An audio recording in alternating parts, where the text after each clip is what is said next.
යකඩ ඉබ්බෙක් කඩලා දාන මහා බියකරු සද්දෙත් එක්කම ඇහුණු ඒ කිඳිරිය මහා කැලේ මැදින් හමාගෙන ආව හීතල හුළඟට මුසු වෙලා සදහටම මැකිලා ගියා.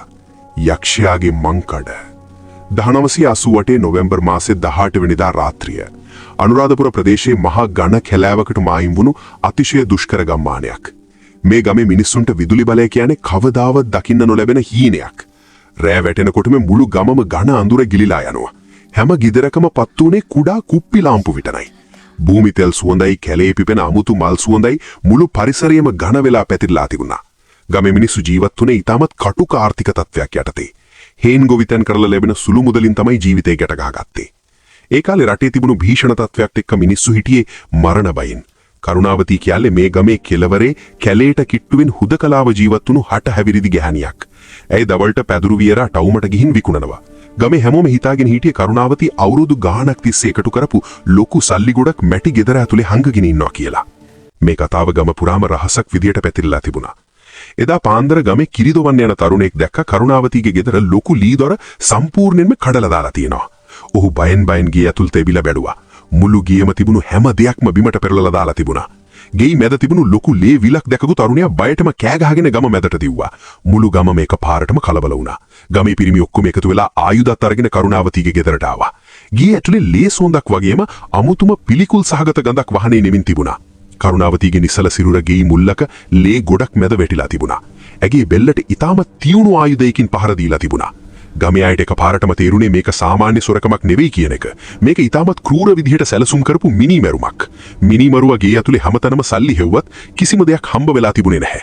ඊටි ලේ ගෑවුණු අඩිපාරවල් කීපයක් ගෙයින් එළියට ගිහින් කැලේ පැත්තට වැටිලා තිබුණා. බියටපත් වුණු ගම්මුන්ට මේ අඩිපාරවල් දිගේ යන්න ධෛර්යයක් තිබුණේ නැහැ. කැලේ ගස් අතරින් ඉර එළිය වැටිලා තිබුණත් ඒ එළියෙන් ගමට කිසිම සහනයක් ලැබුණේ නැහැ. හැමෝගෙම මූණවල ලොකු කම්පනයක් ඇඳිලා තිබුණා. ලේ පිරිණු අඩිපාර කැලේ මැදින් ගිහින් එක පාරටම අතුරුදහන් වෙලා තිබුණු විදිහ දැකපු පොලිස් නිලධාරියාට තේරුණා මේ මිනිමරුවා ඊටමත් සූක්ෂම කෙනෙක් බව. පසුදා උදෑසන පොලිස් ජීප් රථයක් ගමට ආවා. පරණ ජීප් රථයේ එන්ජිමේ සද්දෙට මුළු ගමම නිහඬ වුණා. පොලිස් පරීක්ෂක ජයවර්ධන කියන්නේ ඊටමත් දක්ෂ, තියුණු බුද්ධියක් තියෙන නිලධාරියෙක්. ඔහු ගේ ඇතුළට ගිහින් වටපිටාව ඊටමත් හොඳින් සෝදිසි කළා. ජයවර්ධන මහත්තයාගේ මුහුණේ තිබුණි දැඩි අදිෂ්ඨානයක්. කොහොම හරි මේ අපරාධකාරයා නීතිය ඉස්සරහට ගේනවා කියන එක ඔහුගේ ඇස්වලින්ම පේන්න තිබුණා. බිම වැටිලා තිබුණු ලේ පැල්ලම් අතරේ අමුතුම විදිහේ ලකුණක් ඔහුගේ ඇස ගැටුණා. ඒක සාමාන්‍ය පිරිමි සෙරෙප්පුවක සලකුණක් නෙවෙයි.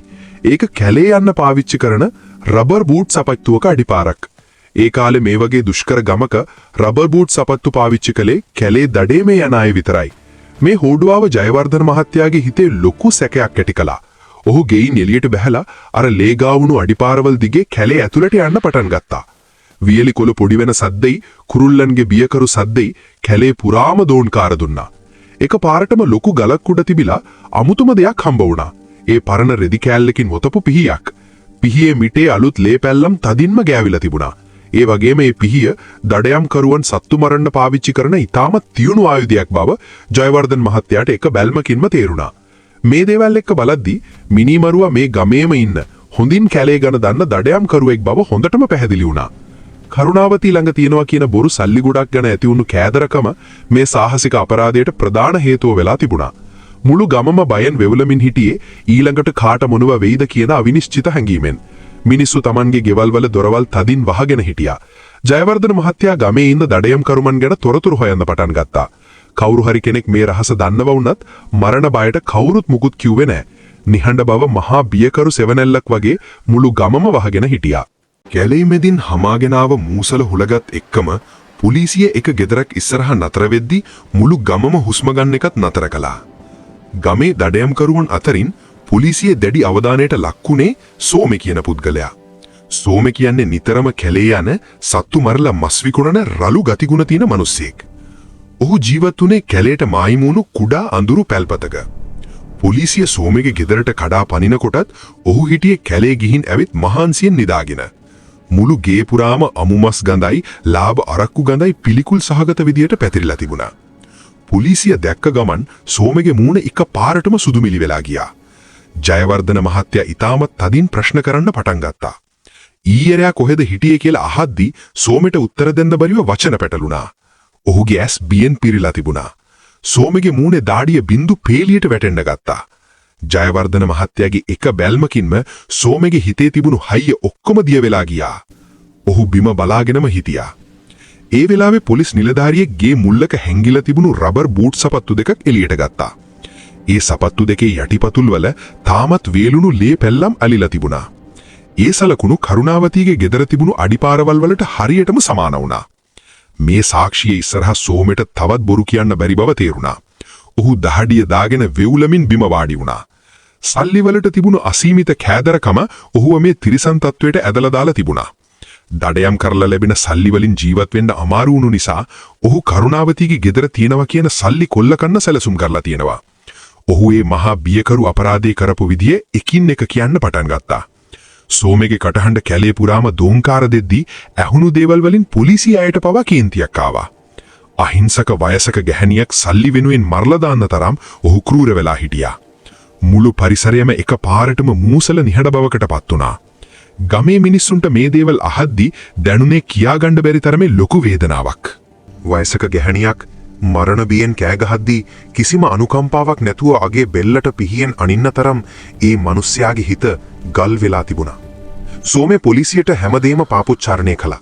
එදා රෑ ඔහු යකඩ ඉබ්බා කඩාගෙන ගේ ඇතුළට යද්දී කරුණාවතී බයෙන් කෑ ගහන්න පටන් ගන්න තියනවා. ගමේ අයට ඇහි කියන බයට ඔහු Tamanගේ දඩයම් පිහියෙන් අගේ බෙල්ලට තදින් පහර දීලා තිනවා. වයසක ගැහණියක් Tamanගේ අන්තිම හුස්ම ටික යවද්දී දැනුණු වේදනාව කාටවත්ම හිතා ගන්න බෑ. ඇය ලේවිලක් මැද වැටිලා දඟලද්දී ඔහු මුළු ගේ පුරාම සල්ලි හෙව්වත් කිසිම සල්ලි ගොඩක් හම්බ වෙලා නැහැ. ඇත්තරම කරුණාවතී ළඟ එහෙම මහා සල්ලි ගොඩක් තිබුණේ නැහැ. ගමේ අයගේ කටකතා විශ්වාස කරලා සෝමේ මේ මහා අපරාධය කරලා තිබුණා. අන්තිමේදී හිස් අතින්ම ඔහු කැලේ මැදින් පැනලා ගියා. දුවන කලබලයට ඔහු අතින් දඩයම් පිහිය ගලක් උඩ වැටිලා තිබුණා. සල්ලි වලට තියෙන කෑදරකමත් බොරු කටකතාත් නිසා කිසිම වරදක් නැති අහිංසක ජීවිතයක් සදහටම නැති වුණා. සෝමේගේ කතාව අහලා ගමේ අය කඳුළු සලමින් හඬා වැටුණා. කරුණාවතීගේ නිසල සිරුර පොලිසිය විසින් රෝහලට අරගෙන ගියා. ගමේ මිනිස්සු සති ගාණක් යනකම් රැට නිින්දක් නැතුව බයෙන් කල් ගෙව්වා. පොලිසිය සෝමේව මාංචු දාගෙන ජීප් එකට නග්ගගත්තා. ඒ වෙලාවේ කැලේ පැත්තෙන් හමාගෙන ආව හුළඟෙත් තිබුණේ පුදුම මූසලකමක්. දූවිලි අවුස්සගෙන පොලිස් ජීප් රථේ ගමෙන් පිට වෙලා යද්දී මුළු ගමම මහා අඳුරකට මෙදි වුණා. ලංකා දණ්ඩ නීති සංග්‍රහයේ 296 වගන්තිය යටතේ මිනිමෙරුමකට වරද කරවන පුද්ගලයෙකුට මරණ දඩුවම නියම වේ. මෙය මනකල්පිතයකි.